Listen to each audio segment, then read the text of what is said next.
Baik, Assalamualaikum warahmatullahi wabarakatuh. Nama saya Risma Zarutunisa, NIM 1852298. Di sini saya akan memberikan video tutorial mengenai pengerjaan modul 3 praktikum audit,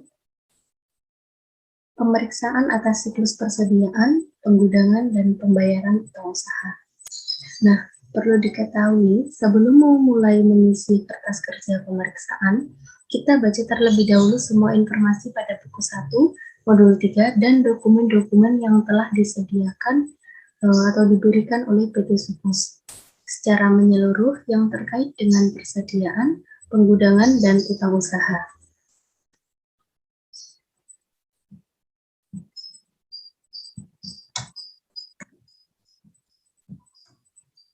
Oke, dan selanjutnya, yang pertama yaitu mengisi prosedur audit. Nah, prosedur audit ini itu ada di buku 2 halaman 44-47 tentang prosedur audit untuk siklus persediaan, penggudangan, dan pembayaran utang usaha. Nah, jika terkait dengan kertas kerja pemeriksaan, diisi sesuai indeksnya. Ini diisi sesuai dengan indeksnya. Jika tidak terkait kertas kerja pemeriksaan, maka beri centang. Jika melakukan dan beri paraf. Jika kita melakukannya, itu diberi centang dan paraf. Jika tidak melakukannya, maka dikosong saja. Seperti ini. Kemudian jangan lupa diisi, dibuat oleh siapanya, diperiksa oleh siapanya. Tanggalnya jangan lupa juga. Begitupun seterusnya.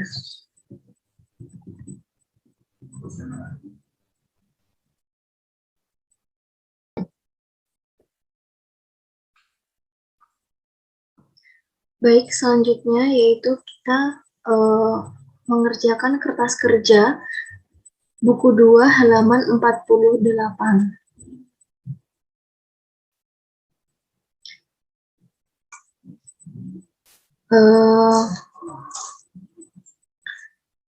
Perlu diketahui bahwa auditor melakukan perhitungan fisik persediaan bersama dengan klien dan membuat berita acaranya, dan hasil perhitungan fisik persediaan PT Subus terdapat pada buku 1 halaman 90.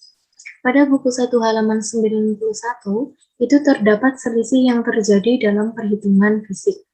Jadi di halaman 91 itu penjelasannya, di mana akan dilakukan jurnal koreksi sesuai dengan schedule masing-masing pada buku 2 kertas kerja. Nah, ini merupakan schedule persediaan, yang mana ini merupakan top schedule. Sebelum kita mengisi ini, terlebih dahulu kita mengisi supporting schedule-nya. Supporting schedule-nya itu terdiri dari schedule persediaan barang jadi, persediaan barang dalam proses, persediaan bahan baku, dan juga mulai ke schedule persediaan barang jadi. Nah, pada buku 1 halaman 91 itu terdapat penjelasan selisih dari barang jadi Rukofin SP 500 selisih sebanyak 2000 kg disebabkan karena barang tersebut dititipkan secara konsinyasi di PT Unicorn dan sudah dikonfirmasi dengan jawaban setuju.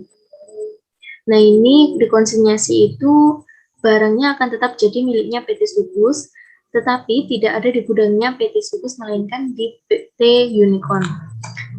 Sehingga jurnalnya yaitu persediaan konsinyasi pada persediaan barang jadi senilai Rp31.820.000. Itu dari 2.000 dikali harga satuan Rukofin SP 500. Kemudian, pada tanggal 29 Desember 2018, telah diambil 1.000 kg Rukofin SP 1.000 untuk diberikan sebagai sampel promosi dengan gratis untuk pembeli di Hainan, dan bagian akuntansi belum membukukan hal tersebut. Sehingga jurnal koreksinya itu nanti akan mengurangi persediaan. Itu beban promosi senilai Rp17.501.000 pada persediaan barang jadi senilai Rp15.910.000 itu dari 1000 kg dikali harga satuan Rukofin SP 1000-nya yaitu 15.910. Dan PPN keluarannya itu dari persediaan barang jadi dikali 10%, maka ketemulah PPN keluaran. Nah, dari jurnal ini kita posting ke schedule persedia kertas kerja. Di sini ada posisi kredit yaitu senilai Rp31.820.000. Itu berdasarkan jurnal nomor 8 tadi. Kemudian di sisi kredit Rukofin SP 1000 itu dari jurnal nomor 9 tadi atas barang sebagai sampel promosi tapi belum dibukukan. Jadi ditaruh di posisi kredit. Kemudian untuk laporan per audit 31 Desembernya itu menjadi berkurang karena ada pengurangan di sisi kredit tadi menjadi Rp596.625.000. Kemudian untuk Rukofin SP 800-nya itu masih tetap dan Rukofin SP 1000 itu terdapat pengurangan nilainya menjadi Rp443.157.140. Kemudian untuk Rukofin SP 1500-nya itu tetap karena tidak ada penyesuaian. Kemudian di total di posisi kreditnya senilai Rp47.730.000. Nah, kalau penambahan ke bawah ini standar tikmaknya seperti ini. Kalau penambahan ke samping, standar tikmaknya di samping sini. Selanjutnya persediaan Q1 halaman 91 itu terdapat berdasarkan hasil pemeriksaan laporan batch produksi 377 ditemukan kekurangan pembebanan upah buruh pabrik yang belum dibayar dari tanggal 26 sampai 29 Desember 2018 selama 4 hari yang pembayarannya dilakukan pada tanggal 3 Januari 2019 sebesar 15.000. Nah, ini berarti ada kekurangan pembebanan BTKL pada batch 377. Sehingga jurnalnya yaitu upah langsung di debit sebesar 15 juta, ada biaya yang masih harus dibayar sebesar 15 juta, lalu barang dalam proses di debit sebesar 15 juta pada barang dalam proses biaya tenaga kerja langsung sebesar 15 juta. Kemudian ini nanti dimasukkan, diposting ke schedule kertas kerja persediaan dalam proses. Sini menambah di posisi debit sebesar 15 juta dari jurnal nomor 10 tadi. Sehingga laporan per audit 31 Desember 2018 itu menjadi Rp142.791.900 karena ada penambahan di posisi debit. Kemudian untuk nomor yang 378 itu masih sama karena tidak ada penyesuaian. Kemudian di total ke bawah nilai debitnya senilai 15 juta dan laporan per audit 31 Desembernya senilai Rp305.107.800. Schedule persediaan bahan baku. Pada buku 1 halaman 91 itu terdapat penjelasan selisih bahan baku polivinil selisih sebanyak 90 kg disebabkan karena bahan baku tersebut dicuri dan sampai dengan akhir tahun belum diadakan penyesuaian terhadap persediaan tersebut. Nah, karena dicuri itu masuk kerugian. Jadi, jurnal koreksinya yaitu beban lain-lain pada persediaan. Ini mencatat koreksi persediaan yang hilang karena dicuri. Senilai Rp1.350.000. Ini dari 90 kg dikali 15.000. Kemudian, bahan baku PS selisih sebanyak 500 kg disebabkan karena adanya pembelian tanggal 29 Desember 2018 dari PT Delta belum diterima faktur pajaknya sehingga belum dibukukan sebesar Rp8.800.000 termasuk PPN. Nah, sehingga jurnal koreksinya yaitu persediaan senilai 8 juta di posisi debit, PPN masukan di posisi debit senilai 800.000, pada utang usaha di posisi kredit senilai 8.800.000. Ini mencatat koreksi pembelian yang belum dicatat. Kemudian diposting pada kertas kerja persediaan bahan baku. Nah, ini di Polivinil itu di kredit tadi berdasarkan jurnal nomor 11 senilai 1.350.000. Kemudian pada jurnal nomor 12 itu menambah di posisi debit untuk barang dalam proses PS senilai 8 juta. Sehingga laporan per auditnya itu di total untuk monomer tetap Polivinil karena ada pengurangan di posisi kredit, jadi saldonya menjadi 23.400.000 rupiah. Kemudian untuk Oxtan itu tetap, DOP tetap, dan dalam proses PS ini terdapat penambahan di posisi debit senilai 8 juta, sehingga per auditnya menjadi 45.600.000 rupiah. Untuk EPO-nya tetap. Kemudian di total, ini total dari debit senilai 8 juta. Dan untuk laporan per auditnya totalnya yaitu 527.156.300 rupiah. Selanjutnya yaitu schedule persediaan bahan penolong. Pada buku 1 halaman 91 itu ada penjelasan mengenai bahan pembantu karton box selisih sebanyak 10.000 piece. Disebabkan karena terendam banjir sehingga sudah tidak dapat dipakai lagi, artinya sudah dikeluarkan dari persediaan. Sehingga kejadian tersebut dicatat sebagai kerugian dan jurnal koreksinya yaitu beban lain-lain pada persediaan bahan penolong senilai 11 juta rupiah.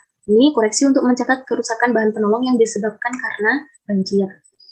Lalu kita posting ke kertas kerja persediaan bahan penolong. Ini berdasarkan jurnal nomor 13, yaitu karton boxnya ada penyesuaian di sisi kredit senilai 11 juta. Sehingga kalau di jumlah per audit 31 Desember 2018, drum warnanya tetap, drum polosnya tetap, karton boxnya menjadi berkurang, yaitu senilai 57.838.000. Kemudian untuk lemnya tetap. Lalu di total, jangan lupa standar tutupnya. Oh ya, jangan lupa juga dibuatnya.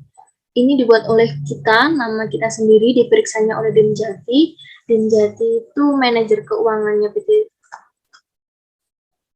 Sugus. Kemudian untuk tanggal dibuatnya jangan lupa, dan tanggal diperiksanya juga jangan lupa diisi. Nah, setelah kita, nah di sini itu ada persediaan barang jadi di posisi kredit sebesar 47.730.000 rupiah.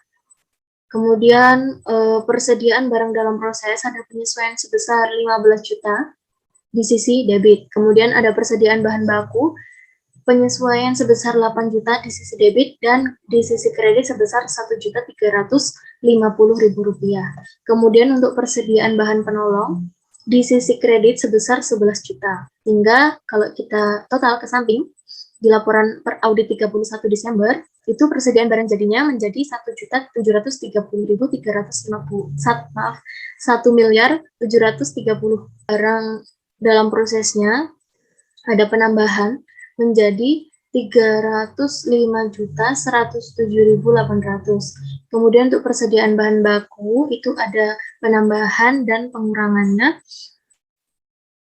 yang totalnya menjadi 527.156.300. Kemudian untuk persediaan bahan penolongnya, ini terdapat penyesuaian sebesar 11 juta di posisi kredit, sehingga mengurangi yang nilainya menjadi 126.843.600 rupiah. Nah, kalau di total, ini total dari sisi debitnya sebesar 23.080.000 rupiah. Dan kalau di total per audit 31 bulan Desember 2018 nilai 2.689.458.700. Jangan lupa isi catatan pemeriksaan. Kami telah melakukan uji ketaatan dengan memeriksa detail untuk bulan Desember 2018 dan Januari 2019. Kami telah melakukan stok opname pada tanggal 1 Januari 2019. Kesimpulannya, yaitu menurut kami saldo persediaan telah disajikan secara wajar dan sesuai dengan standar akuntansi yang berlaku umum.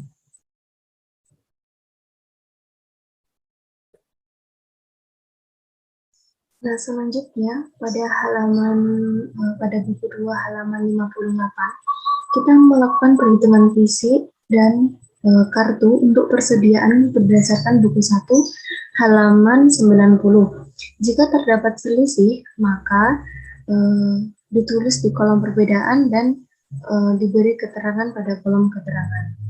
Nah, seperti ini. Bahan baku monomer untuk perhitungan fisiknya senilai 51.500 dan kartunya juga 51.500. Di sini tidak ada perbedaan, maka dikosongi. Kemudian untuk bahan baku polivinil ini terdapat perbedaan sebesar 90, keterangannya yaitu bahan baku dicuri. Kemudian untuk okstan ini tidak ada perbedaan, untuk DOP tidak ada perbedaan, untuk OPS tidak ada perbedaan juga, untuk EPO tidak ada perbedaan. Kemudian pada bahan penolong, drum warnanya tidak ada perbedaan, drum polosnya tidak ada perbedaan, karton boxnya ini ada perbedaan senilai 10.000 karena terendam banjir, kemudian untuk lemnya tidak ada perbedaan. Pada persediaan akhir itu tidak ada Rukofin SP 500 itu terdapat perbedaan sebesar 2.000 karena pada perhitungan fisiknya 37.500 dan pada kartunya 39.500. Ini keterangannya yaitu diriwayatkan secara konsinyasi. Untuk Rukofin SP 800 tidak ada perbedaan. Untuk Rukofin SP 1000 juga tidak ada perbedaan. Untuk Rukofin SP 1500 tidak ada perbedaan. Isi dibuat oleh siapanya, diperiksa oleh siapanya, tanggal.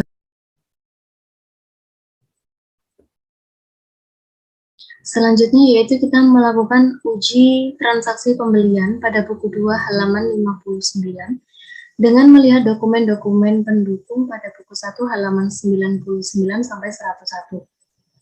Nah, di sini misalnya ada order pembelian tanggal 29 bulan 12 2018 dengan nomor 000279. Nama pelanggannya yaitu PT Delta sebesar 20 juta. Nah, kemudian untuk PT Elang 30 juta, kemudian PT Fitra 40 juta, PT Gaya 50 juta, PT Hero 60 juta, PT Indah 70 juta. Nah, itu ada di halaman 99 sampai 101. Kemudian untuk bukti pendukung, otorisasi, puting, periksa pencatatan ke buku pembelian, kartu persediaan, atau buku besar. Itu jika sudah sesuai maka bisa dicentang, namun jika tidak sesuai bisa dikosong atau disilang.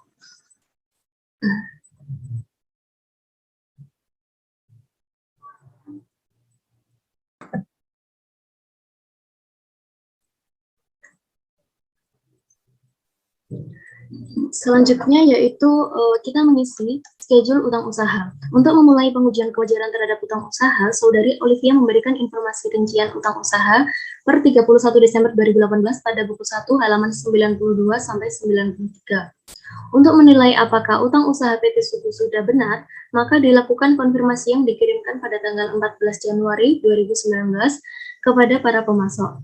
Jawaban konfirmasi dapat dilihat pada buku 1 halaman 94. Dan berdasarkan hasil pemeriksaan, terdapat pembayaran kas setelah tanggal neraca sampai dengan tanggal 28 Februari 2019, yang menunjukkan jumlah pembayaran ke pemasok sebagai berikut.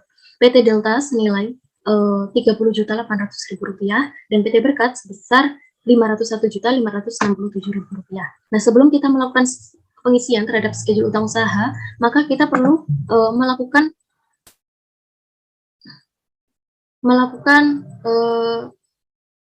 perhitungan pada schedule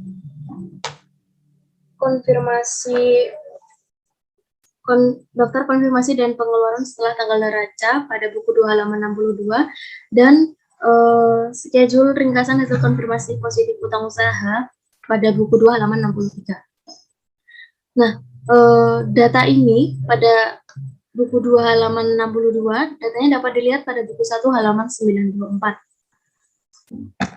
Di situ di hasil konfirmasi yang dikirimkan tanggal 14 Januari 2019 memberikan jawaban sebagai berikut. PT Andalas menjawab setuju, PT Berkat menjawab tidak setuju karena kesalahan pencatatan tanggal 3 Desember 2018 atas penerimaan piutang sebesar Rp990.000. Untuk PT Caraka menjawab setuju, PT Delta menjawab tidak setuju karena adanya pembelian bahan baku PS yang belum dicatat senilai Rp8.800.000 pada tanggal 31 Desember 2018. Kemudian untuk PT Elang menjawab jawaban tidak setuju karena adanya giro yang sudah dibayar pada PT Elang sebesar 2 juta, jatuh tempo 27 Desember 2018, namun belum dikliringkan oleh PT Elang pada akhir tahun 2018. Untuk PT Fitria menjawab setuju, PT Gaya menjawab setuju, PT Hero menjawab jawaban setuju, PT Indah menjawab setuju. Kemudian untuk pengeluaran setelah tanggal neraca atau laporan posisi keuangan sampai dengan Februari 2019, PT Andalas senilai Rp205.559.100 tetap. Kemudian untuk PT Berkatnya karena ada perbedaan maka menjadi Rp501.567.000. Untuk PT Carakanya tetap. PT Delta karena ada perbedaan senilai Rp8.800.000 maka menjadi Rp30.800.000. Kemudian untuk PT Elang karena ada perbedaan senilai 2 juta maka menjadi 35 juta. Kemudian untuk PT Fitra tetap, untuk PT Gaya tetap, PT Hero tetap senilai 55 juta, PT Indah juga tetap senilai 70 juta. Ya, kemudian untuk perbedaannya setelah kita total yaitu menjadi senilai Rp9.810.000. Jangan lupa untuk mengisi tanggal dibuatnya oleh siapa, diperiksa oleh siapa, dan tanggalnya kapan. Kemudian untuk buku 2 halaman 63 itu kita mengisi schedule ringkasan hasil konfirmasi positif utang usaha. Nah, data ini berdasarkan jawaban konfirmasi setuju atau tidak setuju tadi yang kemudian kita ringkas dan nanti akan kita presentasikan dengan tahun berjalan dan tahun lalunya. Di sini saldo menurut konfirmasi itu ada 6, yaitu PT Andalas, PT Caraka, PT Fitra, PT Gaya, PT Hero, dan PT Indah. Kalau di total senilai 700 juta sekian ini.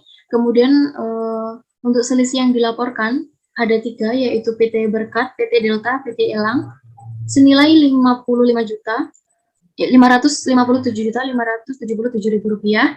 Kemudian untuk hasil konfirmasinya ada 9, yaitu dari totalnya tadi, yang jawaban setuju maupun tidak setuju, senilai Rp1.269.116.100 Kemudian untuk selisih dengan pembukuan kliennya itu ada 3, yaitu PT Berkat, PT Delta, dan PT Elangnya, yang total selisihnya senilai Rp9.810.000. Kemudian kembali melalui pos tidak ada, tidak kembali tidak ada, total yang dikirim yaitu semuanya ada 9, senil yang di total jadi Rp1.269.116.100. Kemudian untuk total utang usaha yaitu jumlah konfirmasinya ada 9, yang totalnya yaitu 1.200.000. Kemudian kita hitung persentase tahun berjalannya yaitu dengan membagi antara saldo konfirmasi ini, saldo konfirmasi ini dibagi dengan total dari utang usaha yaitu Rp1.269.116.100 dan ketemunya yaitu 56,7%. Kemudian untuk persentase selisih yang dilaporkan juga seperti itu. Dari jumlah selisih yang dilaporkan senilai 550 juta ini dibagi dengan total utang usaha yaitu ketemunya 43,93%. Kemudian untuk persentase tahun lalu itu sama, yaitu dengan membagi saldo menurut konfirmasi dibagi dengan saldo atau total utang usaha tahun lalu, yaitu senilai ini Rp1.168.203.500. Ketemunya 66,61%. Ini misalnya dibagi dengan saldo utang tahun sebelumnya. temunya 66,61%. Begitupun seterusnya. Jangan lupa diisi, dibuat oleh siapa, diperiksa oleh siapa, tanggal dibuatnya, dan tanggal diperiksanya. Selanjutnya, kita mengisi schedule beban pokok penjualan. Langsung saja di sini, persediaan bahan baku akhir. Ini ada penambahan di posisi debit sebesar 8 juta, dan pengurangan di posisi kredit sebesar 12.350.000 rupiah. Itu dari 1.350.000 ditambah dengan 11 juta. 11 juta tadi dari bahan penolongnya. Kemudian di total sebesar sekian. Lalu ada penyesuaian di barang dalam proses akhir sebesar 15 juta. Kemudian di total senilai 23 juta di posisi debit dan di posisi kreditnya senilai 12.350.000. Kemudian ada penyesuaian lagi, ada persediaan barang jadi akhir, yaitu di posisi kredit sebesar 40.730.000 rupiah. Sehingga di posisi debit ini di total ada 23 juta, dan di posisi kredit di total senilai 60.080.000 rupiah. Sedangkan untuk laporan per audit 31 Desember 2018, ini kita total pembelian, retur, dan potongan pembelian. Lalu kemudian di persediaan bahan baku akhir ini menjadi 653.990.990.900 rupiah. Karena ada penambahan di posisi debit sebesar 8 juta dan pengurangan di posisi kredit sebesar 12.350. Totalnya 31.548.595 rupiah. Ini di total ke bawah. Lalu kemudian ada tenaga kerja langsung sampai dengan beban lain-lain itu tetap karena tidak ada penyesuaian, jadi ditulis tetap saja. Kemudian di total. Lalu barang dalam proses awal ini tetap, barang dalam proses akhir karena ada penambahan di debit sebesar 15 juta, maka laporan beraudit 31 Desember 2018 menjadi 305.107.800 rupiah. Totalnya menjadi 33 juta miliar 844.963.724 rupiah. Kemudian ada penyesuaian pada persediaan barang jadi akhir senilai 47.730.000 rupiah.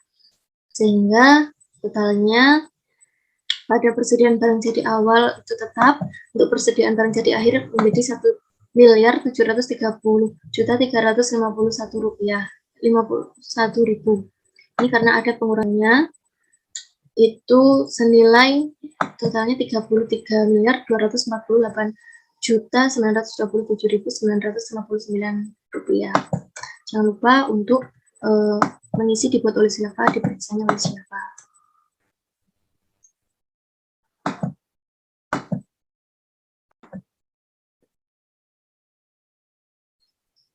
Nah, selanjutnya kita mengisi schedule utang usaha.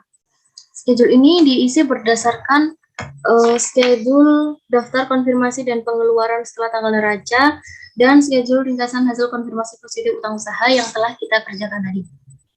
Nah, kami telah melakukan konfirmasi utang pada tanggal 14 Januari 2019 dan subsequent payment sampai dengan tanggal 10 Januari 2019 dan ditemukan 3 selisih atas nama PT Berkat, PT Delta, dan PT Elang. Jurnal koreksi untuk PT Berkat yaitu utang usaha pada kas senilai 990.000 rupiah. Kemudian jurnal koreksi untuk PT Delta karena itu tadi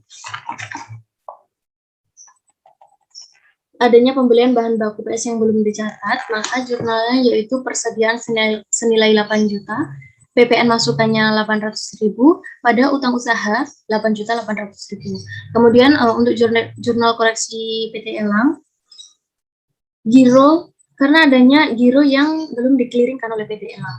Jurnalnya yaitu koreksi kesalahan banknya 2 juta pada utang usaha senilai 2 juta. Nah, kertas kerjanya yaitu ini senilai 990.000 pada posisi debit untuk PT Berkat, kemudian untuk PT Delta senilai Rp8.800.000 di posisi kredit, dan PT Elang di posisi kredit senilai 2 juta.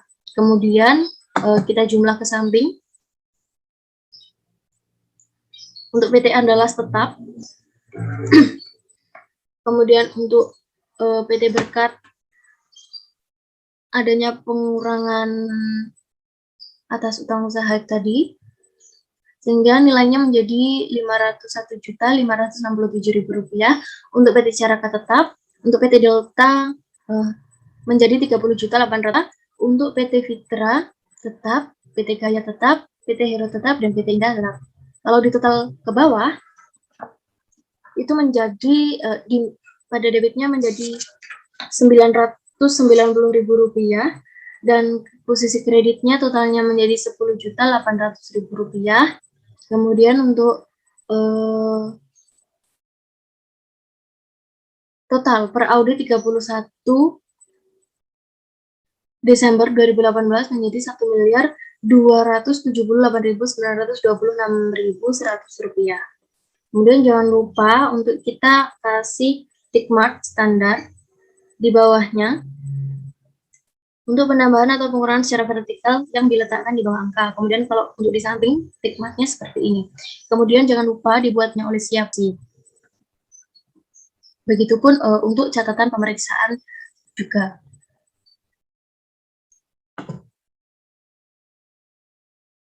Nah, untuk selanjutnya yaitu kita melakukan uji pisah batas dari transaksi pembelian. Dipilih 5 transaksi sebelum dan sesudah tanggal 31 Desember 2018. Data dapat dilihat pada buku 1 halaman 94. Nah, ini kita tinggal memasukkan saja datanya. Order pembelian pada tanggal 29 bulan 12 2018 dengan nomor 279, nama pelanggannya PT Delta, jumlahnya 20 juta. Tanggal pencatatannya ini ditulis berdasarkan order pembelian. Kemudian juga begitu untuk PT Elang, tanggal 29 bulan 12 2018 dengan nomor 0280, jumlahnya 30 juta, tanggal pencatatannya sama dengan tanggal order pembelian, yaitu tanggal 29 bulan 12 2018. Kemudian untuk PT Fitra juga seperti itu, tanggal 29 bulan 12 2018 untuk order pembeliannya. Kemudian untuk 60 juta tanggal pencatatannya yaitu tanggal 29 bulan 12 2018. Begitupun seterusnya sampai order pembelian pada tanggal 10 bulan 1 2019 dengan nomor 0005, nama pelanggannya PT Elang, jumlahnya 20 juta, tanggal pencatatannya sama dengan order pembeliannya yaitu tanggal 10 bulan 1 2019. Ini kita hanya menyalin saja sesuai pada buku 1 halaman 94. Dan jangan lupa untuk mengisi dibuat oleh siapa, diperiksa oleh siapa, tanggal dibuatnya, kapan, dan tanggal diperiksanya.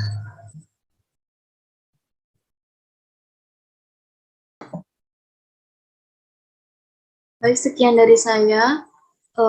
Semoga videonya bermanfaat. Jika ada salah kurang lebihnya saya mohon maaf. Wassalamualaikum warahmatullahi wabarakatuh.